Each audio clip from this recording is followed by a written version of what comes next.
Welcome everyone. Today we're starting with a powerful and inspiring message from a famous hadith. The slide features a beautiful quote from Abu al-Abbas, Abdullah bin Abbas, peace be upon him, reporting a moment with the Prophet. We'll explore lessons on mindfulness of God, reliance, and trust in his plan. Over the next few slides, we'll delve into the meaning behind these words and how they can guide us in our daily lives. So, let's get started and discover the wisdom in this profound teaching. Today, I want to focus on a powerful moment from the Hadith where the Prophet, peace be upon him, called out to Ibn Abbas with the words, "O young man." This simple phrase carries a lot of significance. It was a way for the Prophet to get Ibn Abbas's attention, signaling that what followed was important and specifically directed to him. At that moment, Ibn Abbas was on the verge of entering puberty, which is a pivotal stage in a young person's life. The Prophet, peace be upon him, recognizing this, took the opportunity to teach him some of the most fundamental principles of our faith. These teachings weren't just for that moment, they were meant to shape him as he grew into adulthood. What's truly remarkable here is the idea that the Prophet wanted Ibn Abbas to start practicing and internalizing these core aspects of Islam early on.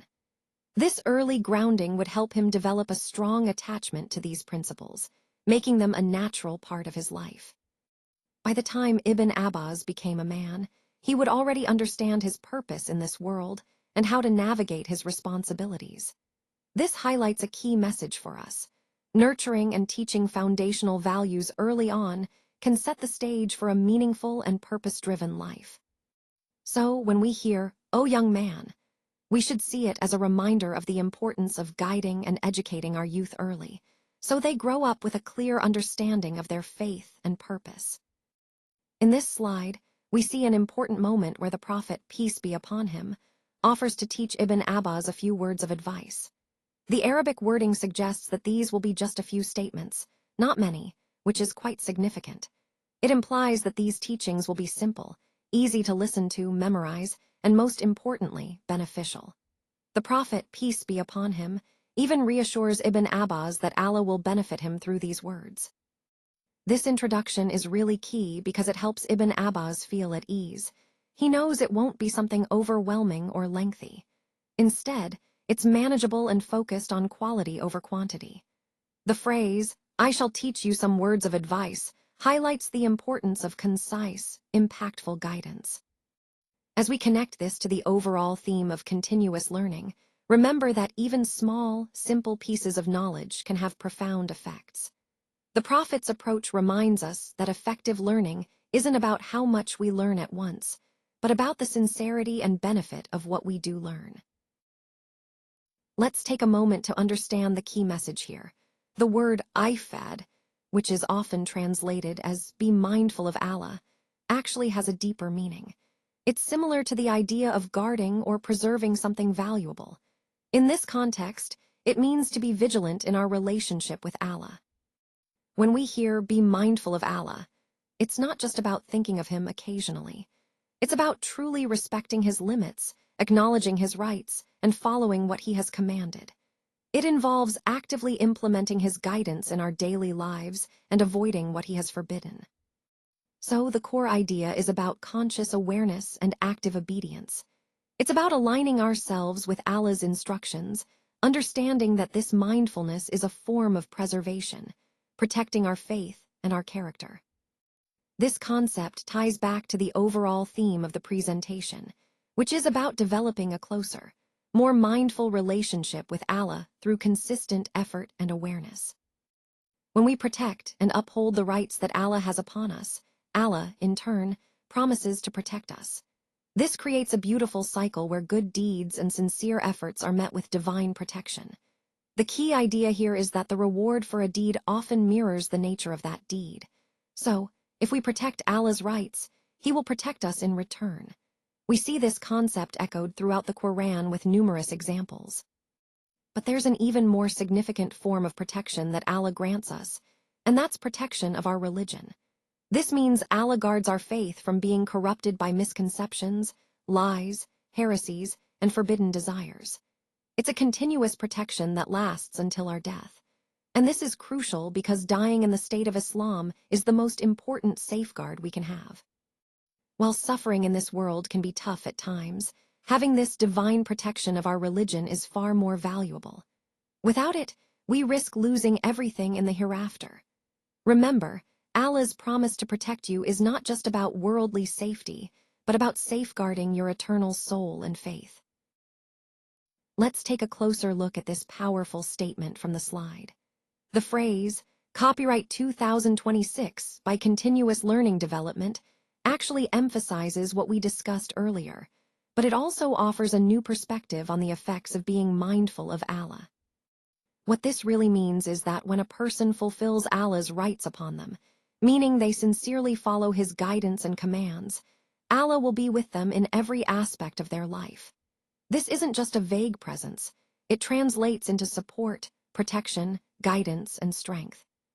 Allah will help steer us toward what's best for us and away from what could harm us. It highlights the importance of mindfulness of Allah as a means of divine support in our daily lives. And there's a beautiful reminder here. Be mindful of Allah, and you will find Him in front of you. When we cultivate this mindfulness, it's as if Allah is always right there, guiding and supporting us, visible in our actions and decisions.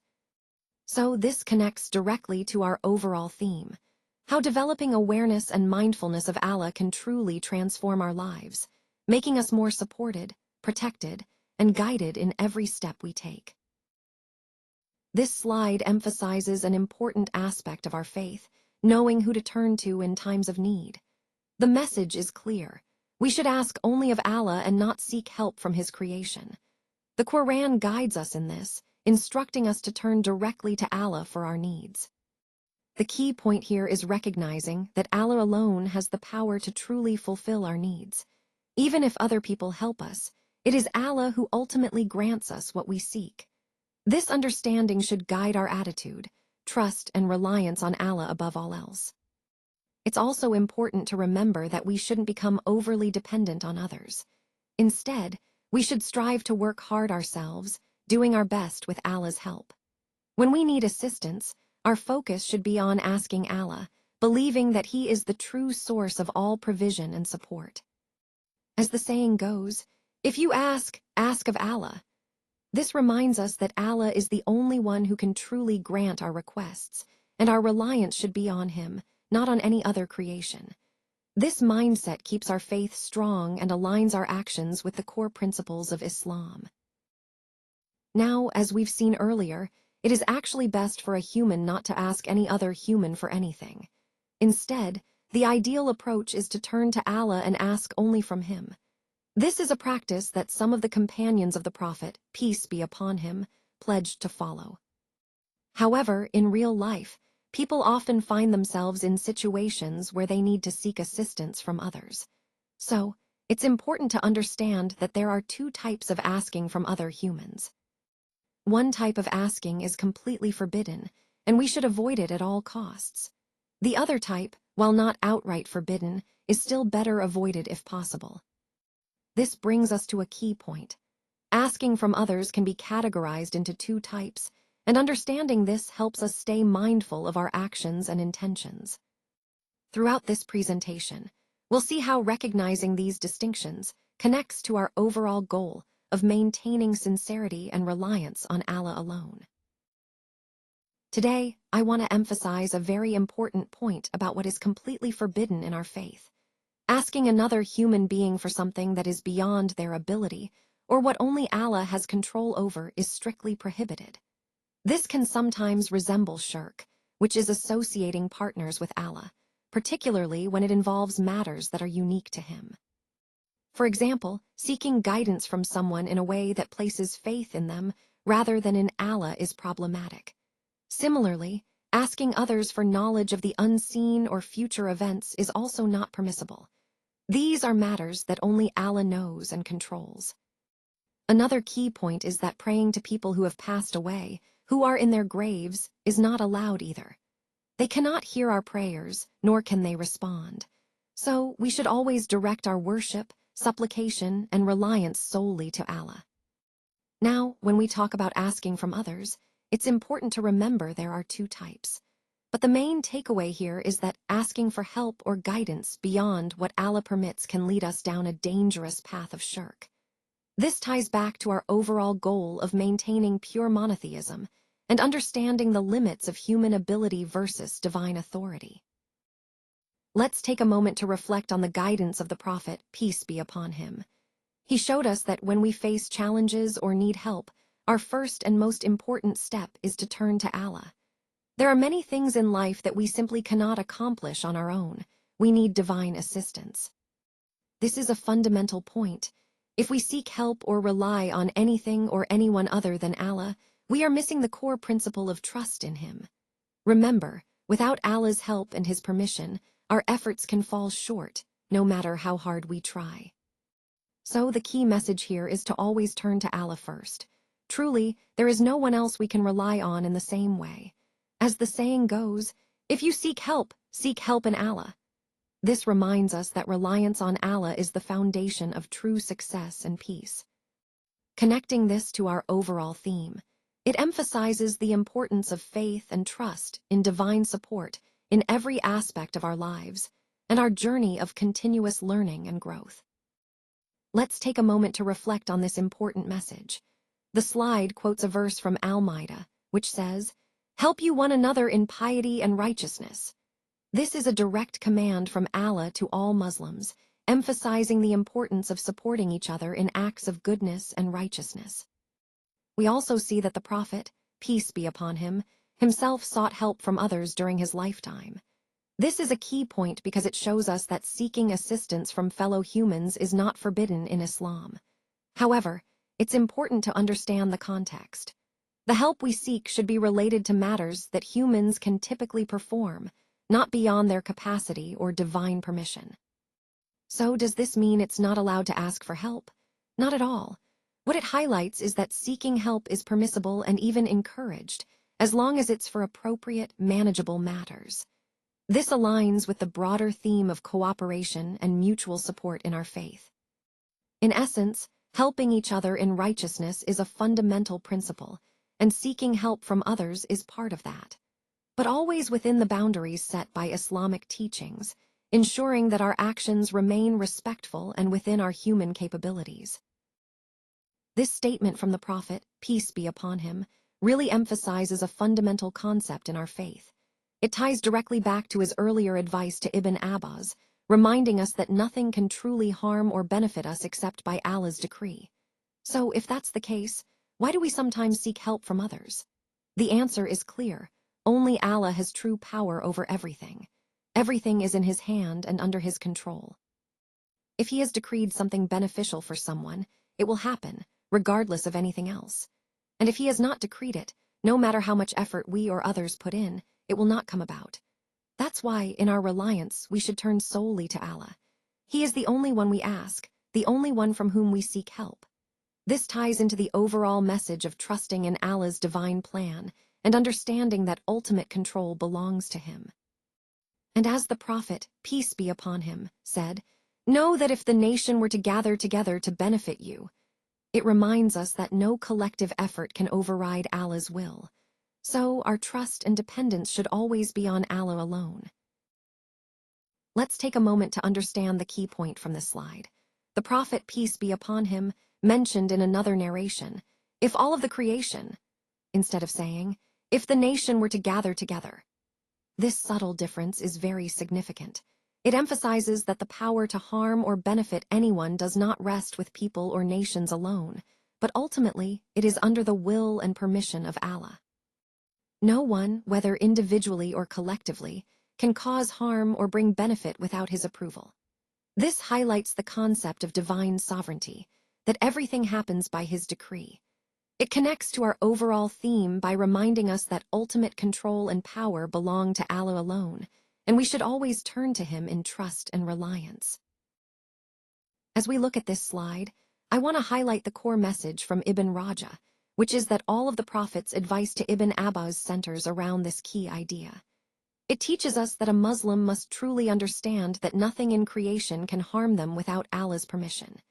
This means that Allah alone is the one who brings harm, the one who grants benefits, the giver, and the preventer. When we internalize this, it naturally leads us to practice Tawhid in its purest form, that belief in Allah's exclusive role in everything. Ibn Rajah also emphasizes an important point. Many people who don't fully grasp Tawhid end up relying on created beings or objects, hoping to gain benefit or avoid harm through their obedience or actions. But this is a misunderstanding because ultimately, only Allah has true power over harm and benefit. Now, connecting this to the overall theme, this part of the Hadith reminds us of the importance of trusting Allah alone and aligning our beliefs accordingly. It clarifies that our reliance should always be on Allah, recognizing His ultimate authority, rather than seeking protection or benefit from anything or anyone else. This understanding deepens our faith and strengthens our connection to the core of Islamic monotheism. In this part of the Hadith, the Prophet, peace be upon him, is clearly referencing the concept of al-Qadha wa al-Qadar, which is often translated as preordainment or divine decree. What this means is that Allah, in His infinite knowledge and wisdom, has recorded everything that will happen in this world. Nothing occurs by chance or outside of His will. It's important to understand that Allah has already recorded what He has willed for all times. This doesn't mean that our actions are predetermined in a way that strips us of free will, but rather that Allah's knowledge encompasses all that will happen, and His decree is all-encompassing. Sometimes people might think, if everything is already written, then why should I bother working hard or making efforts? That's a common misconception. The key point here is that belief in al-Qadha wa al-Qadar should inspire trust in Allah's plan, not complacency. We are still responsible for our actions, but our efforts are part of Allah's divine plan. And to emphasize this point, the Hadith mentions, "The pens have been lifted and the pages have dried." This imagery tells us that everything has already been written down, yet it doesn't negate our responsibility or the importance of striving in our lives. So, as we reflect on this, let's remember that understanding divine preordainment encourages us to trust in Allah's wisdom while still actively engaging in good deeds. It's a balance between faith and effort, which ties into the overall message of reliance on Allah and personal responsibility. When a person truly obeys Allah, Allah will protect him. This means that sincere obedience brings divine protection and guidance. If you genuinely follow Allah's commands, you will find that Allah is with you, like a close friend and protector. He will never abandon you or leave you vulnerable to your enemies. Whenever you find yourself in need of help or guidance, instead of turning to others, turn directly to Allah and ask Him. Remember, Allah is the only one who can truly help us because everything happens by His decree. If Allah decides something will happen, it will happen. And if He does not decree it, no matter how much effort is made, it will never come to pass. This is a fundamental concept. Nothing can change what Allah has written. The pens have been lifted and the scrolls have dried. Our efforts are valuable, but ultimately everything is in Allah's hands. In summary, this hadith reminds us that obedience to Allah safeguards us, and reliance on Him is essential because His decree is final. Our role is to trust in Allah's wisdom and plan, knowing that nothing occurs outside His will. This understanding strengthens our faith and encourages us to seek Allah's help above all else.